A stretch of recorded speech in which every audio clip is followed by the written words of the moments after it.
Hey everybody, it's Jason Blaha with Ice Cream Fitness here.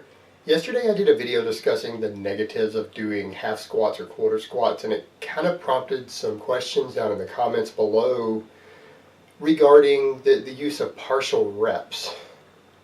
And what are the benefits, why do some people do them, and I want to discuss that for just a few minutes with you guys. But hold on, let me give you guys a bicep shot first.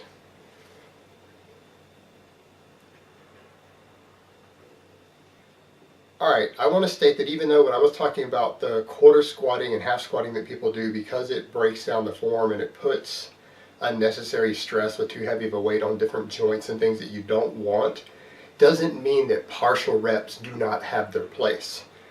Because I'll name some people right now that you guys have heard of who do some partial rep methods. Larry Scott was famous for doing partial reps for his biceps as finishing movements, and he had some of the greatest biceps of any bodybuilder of the 60s and almost up until the 70s. So he had probably the best biceps of his era in bodybuilding. C.T. Fletcher, you see him do some partial reps on some of his movements here on YouTube. Jamie Lewis is someone who comes to mind. He's a current world record holder in the Raw 181 powerlifting class, and he does a lot of squat rack lockouts with weights that are sometimes 300 or 400 pounds heavier than he can actually squat. So he does rack lockouts with up to 900 or 1,000 pounds. So they have their place.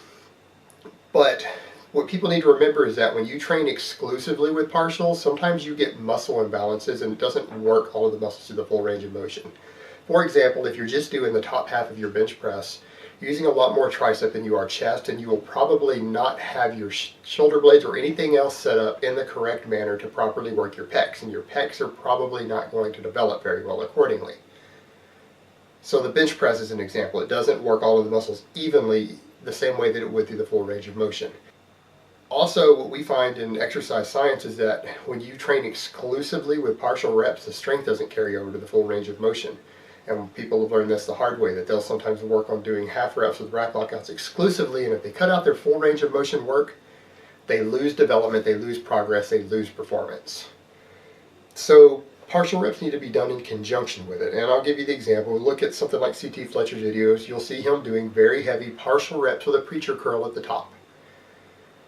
But he is also, in other videos, doing full range of motion curls. So he is actually doing a lot of full range of motion bicep work, and then he is doing heavy work through what we would call strong range of motion partials.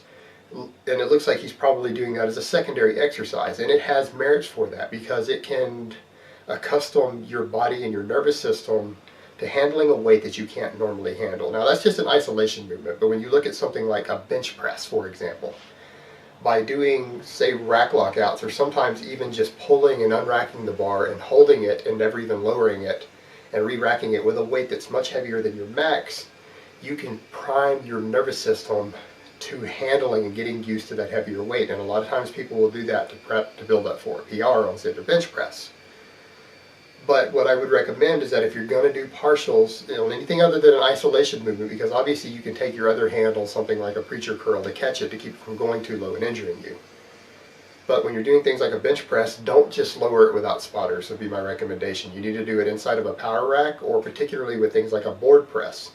Because what you've got to watch with pin pressing, one, you've got to make sure when you're doing any sort of pin press that you actually get the same technique you would for the full range of motion if you want it to carry over properly, and to help you improve your performance on that.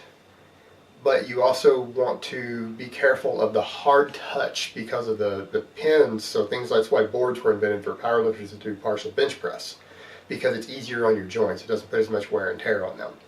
Now, some of the other merits to these strong range of motion partials sometimes are that sometimes they can keep continual tension on a muscle with a weight that's normally heavier than you can normally handle. So they can sometimes have some hypertrophy carryover, and then as an advanced technique for people who are trying to add extra intensity, as it's oftentimes called, to their sessions, they can use the partials to do that. Like when they reach almost muscle failure on a lift, they can keep doing the same weight with a shorter and shorter range of motion so that they can continue to train beyond muscle failure. But I would say that that needs to be used sparingly and for advanced lifters only. Actually, even the same with the rack lockouts. you should not be doing squat lockouts. If you're still struggling to squat 405 to full depth, you need to work on your basic full range of motion first. So I'll start incorporating those type of advanced techniques. They're going to be wasted on you. You save those for when you're an advanced lifter. Now, one other merit I didn't mention with the partial reps, because I don't think this has ever been proven scientifically, but a lot of experts over the years have felt that it does this, and that is the building up of connective tissue. A lot of people over the years, including a lot of coaches, have just observed that they've noticed that their athletes tend to develop stronger connective tissue if they do heavier than 1 rep max partials as part of their training programs for certain muscle groups, that it seems to help build up the connective tissue. Now, how much of that is bro science and how much of it is true, I don't know, but it has been effectively used by quite a few coaches and champions over the years. Alright guys, that's really all I have to say on that today. I hope it's been informative, and I will talk to you next time.